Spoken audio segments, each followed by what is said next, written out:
जुन बेलामा 2077 सालको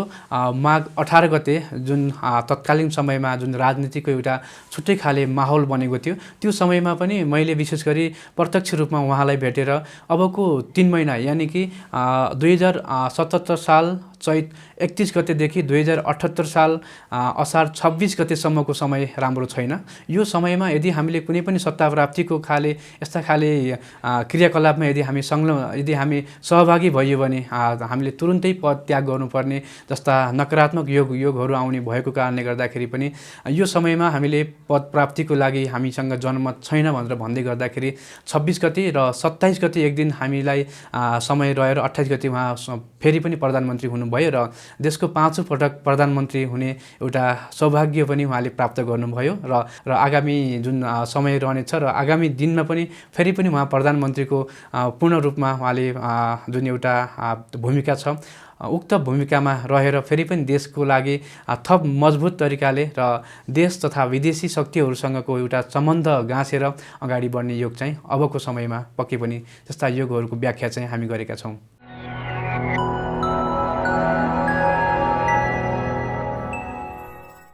नमस्कार, म ज्योतिष तथा वास्तुविद सुरेश चन्द्र रिजाल। आज नेपाल सरकारको मन्त्री परिषदले जुन एउटा निर्णय गर्यो, हुन त यो चुनावको मिति घोषणा हुनुभन्दा पूर्व नै धेरै विज्ञहरूसँग पनि छलफल भएको थियो र सँगसँगै यो चाहिँ जुन चुनाव गराउने सन्दर्भमा अथवा चुनाव कुन समयमा गर्ने भन्ने जुन एउटा अन्योलता थियो, त्यो अन्योलताका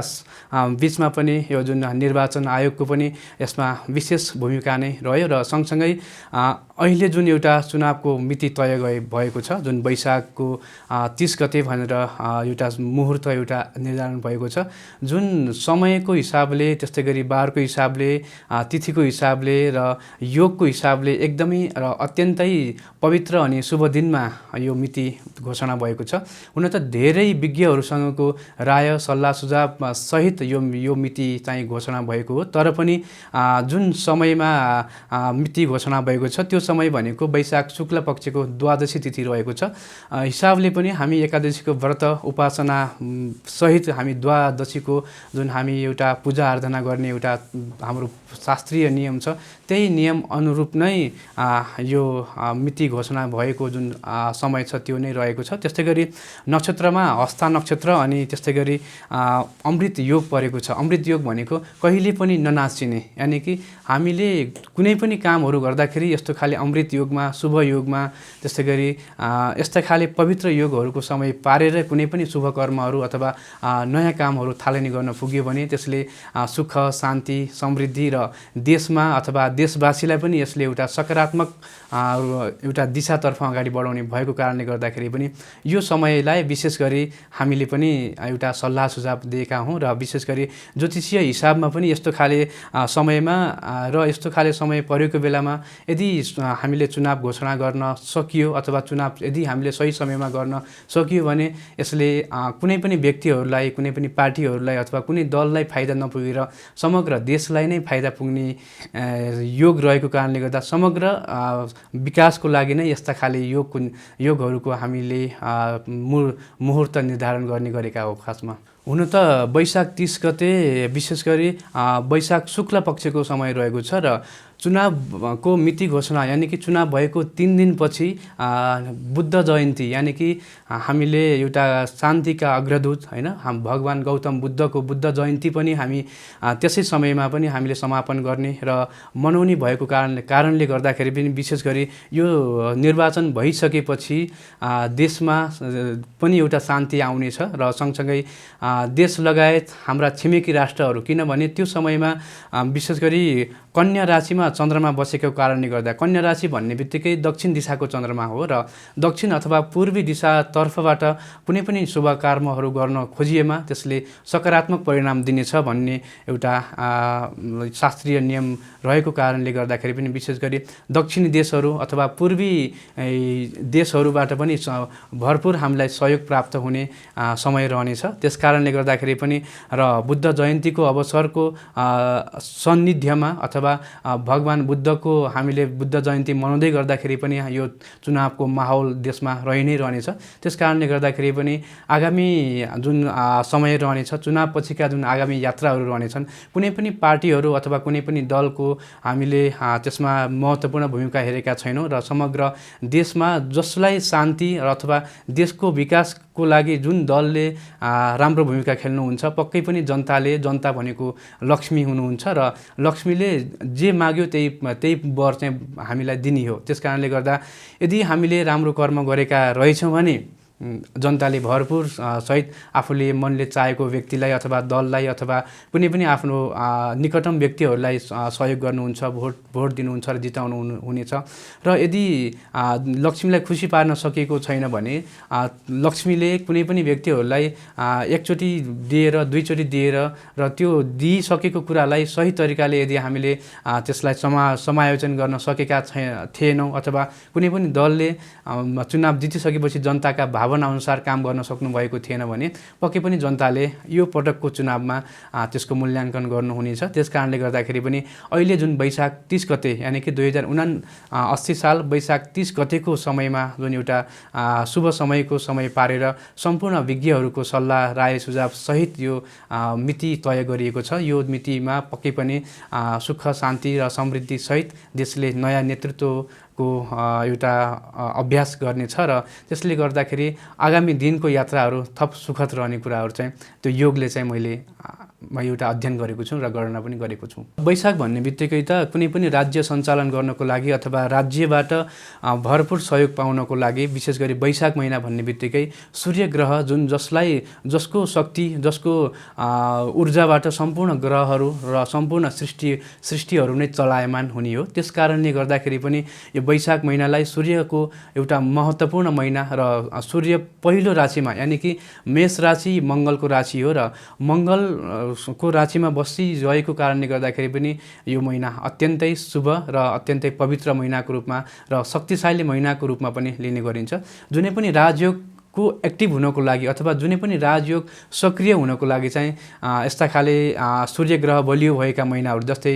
जस्तै कि वैशाख महिना, त्यस्तै गरी भदौ महिना अनि मङ्सिर महिना र माघ महिना यी इत्यादि महिनाहरूमा विशेष गरी यस्ता खाले योगहरू परेको बेलामा पक्कै पनि अमृत योग भनेको कहिल्यै ननासिने योग पनि परेको छ र तिथिको हिसाबले, बारको हिसाबले, नक्षत्रको हिसाबले, सम्पूर्ण हिसाबले हेर्ने हो भने पनि पक्कै पनि यो समयको कारणले गर्दा र सम्माननीय प्रधानमन्त्री शेरबहादुर देवको जुन ग्रह गोचरीय अवस्था रहेको छ त्यो अवस्था हेर्दाखेरि त विशेष गरी राजयोगमा पनि उच्च कोटिको राजयोगको एउटा चिनाम भएको कारणले गर्दाखेरि पनि पक्कै पनि यो योगले समग्र देश विकासको लागि र पार्टीको लागि पनि र सम्पूर्ण दलहरूको लागि पनि एउटा मिलाएर लान सक्ने एउटा मुहुर्त नै यो रहेको छ भन्ने विश्वास लिएको छु। कुनै पनि योगहरू निर्माण हुनको लागि त्यस्ता खाले ग्रहहरूको अहम भूमिका रहन्छ। कुनै पनि व्यक्तिहरूको अथवा कुनै पनि राष्ट्र सञ्चालन गर्ने जुन व्यक्तिहरू हुनुहुन्छ, किनभने हामीले भन्दै गर्दाखेरि एउटाको भाग्यले धेरैजना व्यक्तिहरूलाई सहयोग पुग्ने भएको कारणले गर्दाखेरि पनि र एउटाको कुण्डली बलियो भयो भने राष्ट्रमा बस्ने र देशवासीलाई सम्पूर्णलाई सुख शान्ति हुने भएको कारणले गर्दाखेरि पनि अहिलेका सम्माननीय प्रधानमन्त्री शेरबहादुर देवबाज्यूको जुन प्रकारको एउटा कुण्डली रहेको छ त्यो कुण्डलीमा विशेष प्रकारका ग्रहहरूको एउटा अवस्था भएको छ र उक्त ग्रहहरूको अवस्थाले गर्दाखेरि पनि हुन त विगतका समयहरूबाट पनि हामी भन्दै आएका थियौँ र हामीले कुनै पनि व्यक्तिगत हिसाबमा पार्टीगत हिसाबमा भन्नुभन्दा पनि जसको चिनामा जसको कुण्डली बलियो छ र जसको कुण्डली शक्तिशाली छ त्यस्ता व्यक्तिहरूको कुण्डली अध्ययन गरेर हामीले विशेष गरी भविष्यवाणी गरेका हौँ र यसै अनुरूप पहिले पनि हामीले जुन बेलामा 2077 सालको माघ 18 गते जुन तत्कालीन समयमा जुन राजनीतिको एउटा छुट्टै खाले माहौल बनेको थियो त्यो समयमा पनि मैले विशेष गरी प्रत्यक्ष रूपमा उहाँलाई भेटेर अबको 3 महिना यानि कि 2077 साल चैत 31 गतेदेखि 2078 साल असार 26 गतेसम्मको समय राम्रो छैन। यो समयमा यदि हामीले कुनै पनि सत्ता प्राप्तिको खाले यस्ता खाले क्रियाकलापमा यदि हामी सहभागी भइयो भने हामीले तुरुन्तै पद त्याग गर्नुपर्ने जस्ता नकारात्मक योगहरू आउने भएको कारणले गर्दाखेरि पनि यो समयमा हामीले पद प्राप्तिको लागि हामीसँग जनमत छैन भनेर भन्दै गर्दाखेरि 26 गते र 27 गते एक दिन हामीलाई समय रहेर 28 गते उहाँ फेरि पनि प्रधानमन्त्री हुनुभयो र देशको 5औं पटक प्रधानमन्त्री हुने एउटा सौभाग्य पनि उहाँले प्राप्त गर्नुभयो र सँगसँगै अब आगामी दिनहरूमा जस्तै कि उहाँको योग उहाँको कुण्डलीको कारणले गर्दाखेरि र उहाँको वास्तुगतको हिसाबले पनि जुन स्थानमा उहाँको निवास थियो उक्त स्थानको वास्तु सम्पूर्ण कुराहरू मिलेको कारणले गर्दाखेरि पनि र उक्त भवनमा भएका हरेक कोठाहरू र हरेक स्थानमा वास्तुपूर्ण रूपमा चाहिँ मिलाइएको कारणले गर्दाखेरि पनि उहाँलाई थप भाग्यले अनि कर्म र सँगसँगै वास्तुले पनि सहयोग गरेको कारणले गर्दा उहाँले जति पनि काम गर्नुभएको थियो सम्पूर्ण कामहरू सही समयमा सिद्ध हुन पुगेको हो। त्यस कारणले गर्दाखेरि पनि आगामी दिनहरूमा अबको उहाँको कुण्डलीलाई विचार गर्ने हो भने कुनै पनि त्यस्ता खाले नकारात्मक ग्रहका योगहरू हुने छैनन् र व्यक्तिगत रूपमा उहाँले कुनै पनि व्यक्तिहरूलाई र कुनै पनि दलहरूलाई आफ्नो स्वार्थको लागि उहाँले कुनै पनि कार्यहरू गर्नुहुने छैन र सँगसँगै उहाँको लागि र उहाँले आफ्नो पार्टीलाई सही दिशातर्फ अगाडि बढाएर र आगामी निर्वाचनमा पूर्ण रूपमा र जनताको पूर्ण रूपमा साथ प्राप्त गरेर र आगामी जुन समय रहनेछ र आगामी दिनमा पनि फेरि पनि उहाँ प्रधानमन्त्रीको पूर्ण रूपमा उहाँले जुन एउटा भूमिका छ उक्त भूमिकामा रहेर फेरि पनि देशको लागि थप मजबुत तरिकाले र देश तथा विदेशी शक्तिहरूसँगको एउटा सम्बन्ध गाँसेर अगाडि बढ्ने योग चाहिँ अबको समयमा पक्कै पनि त्यस्ता योगहरूको व्याख्या चाहिँ हामी गरेका छौँ।